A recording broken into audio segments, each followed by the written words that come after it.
On sait partager un angle en deux angles égaux en construisant la bissectrice avec le règle et compas. Une telle construction avec règle et compas n'est pas possible pour partager un angle en trois angles égaux pour construire les trisectrices, ce qui a été démontré au milieu du XIXe siècle seulement. Mais on peut utiliser ce pantographe de Sévin qui est un assemblage de tiges articulées en rouge qui forme un losange. OPQR est un losange. Alors on peut le déformer en déplaçant le point Q avec la souris ou en utilisant les flèches du clavier.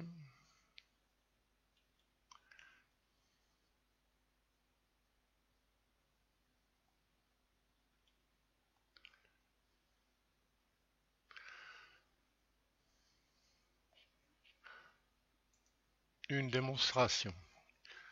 Le cercle de centre O qui passe par P passe aussi par R puisque OP et OR sont des longueurs égales comme côté du losange.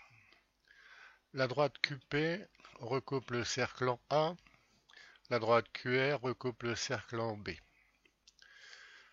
Les droites PA et OU sont parallèles car elles portent des côtés opposés du losange. Elles déterminent avec la droite OP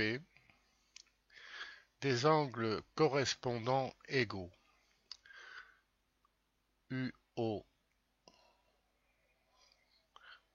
UOV égale APO.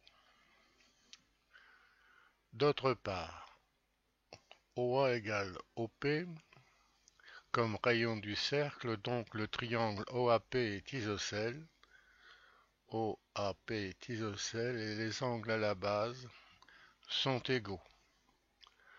APO, APO égale OAP. Ensuite, les droites parallèles PA et OU. Les droites parallèles PA et OU déjà considérées déterminent avec la droite OA des angles alternes internes égaux. PAO égale AOU.